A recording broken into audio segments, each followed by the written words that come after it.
நெல்லை டவுனில் சாலையை ஆக்கிரமித்து திமுக கொடி மற்றும் பேனர்கள் வைக்கப்பட்டுள்ளன. இதனால் வாகன ஓட்டிகள் அச்சமடைந்திருக்கின்றனர்.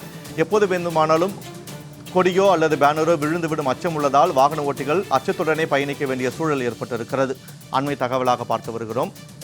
இது குறித்தான கூடுதல் தகவல்களோடு எமது செய்தியாளர் செல்வராஜ் நெல்லையில் இருந்து இணைகிறார். வணக்கம் செல்வராஜ். தற்போது நெல்லை டவுனில் திமுக கொடிகள் மற்றும் பேனர்கள் அனுமதியின்றி பாதுகாப்பற்ற முறையில் வைக்கப்பட்டிருக்கின்றன. கூடுதல் தகவல்களை பதிவு செய்யுங்கள். நிச்சயமா வினோத், திருநெல்வேலி மாநகராட்சியான பகுதிகளில் குறிப்பாக பொதுக்கூட்டம் நடத்துவதற்கு சென்னை உயர்நீதிமன்ற மதுரை கிளை மற்றும் திருநெல்வேலி மாவட்ட நிர்வாகம் சார்பில் ஒரு சில இடங்கள் மட்டும்தான் அங்கு அனுமதி என்பது வழங்கப்படும். குறிப்பாக நெல்லை சந்திப்பு என்றால் குண்டுமுத்துறை பகுதியிலும், நெல்லை டவுன் என்றால் லட்சுமி திரையரங்கத்திற்கு முன்பாக தனது அருகிலையும் அந்த பொதுக்கூட்டம் என்பது நடத்தப்பட்டு வழக்கமாக உள்ளன.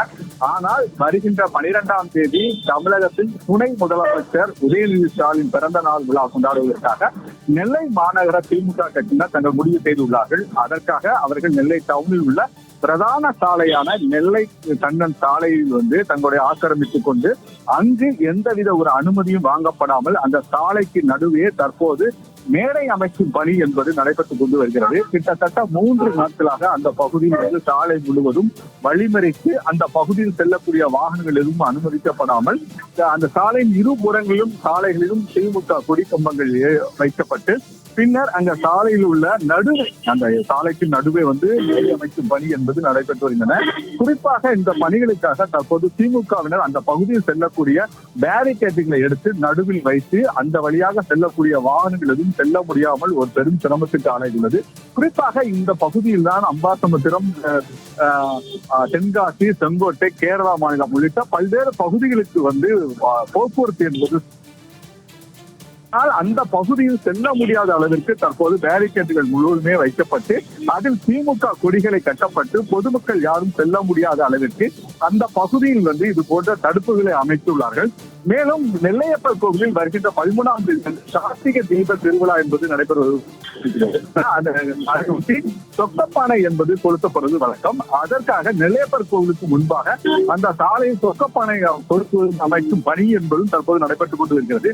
குறிப்பாக நெல்லை மாநகர பகுதியினரை இந்த 2 சாலைகளை பயன்படுத்தி தான் தென்காசி, செங்கோட்டை உள்ளிட்ட பல்வேறு பகுதிக்கு செல்லக்கூடியது வழக்கமாக உள்ளன. ஆனால் தற்போது இந்த பகுதியில் திமுகவினர் வழிமறைத்து அந்த சாலைகளை பொதுமக்கள் யாரும் செல்ல முடியாத நிலையில் இருப்பதன் காரணமாக போக்குவரத்து ஒரு மிகப்பெரிய சிரமத்துக்கு ஆளாகியுள்ளது.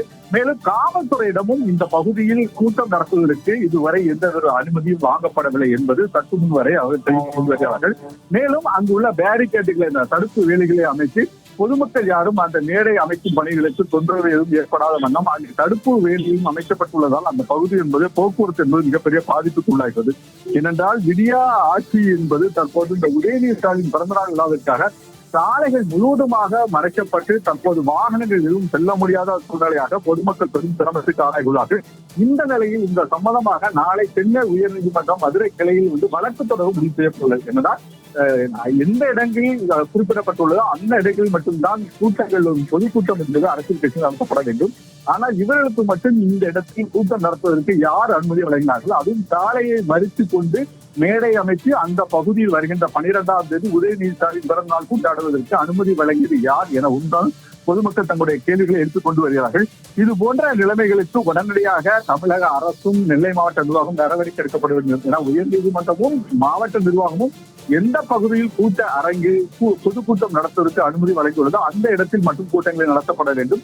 இது போன்ற பொதுமக்களுக்கு சிரமத்தை ஏற்படுத்தும் வகையில் இது போன்ற கூட்டங்கள் நடத்தக்கூடாது என பொதுமக்களும் அரசியல் கட்சியும் தங்கள் கோரிக்கையை வைத்துள்ளார்கள். நெல்லையிலிருந்து கூடுதல் தகவல்களை வழங்கியமைக்கு நன்றி செல்வராஜ்.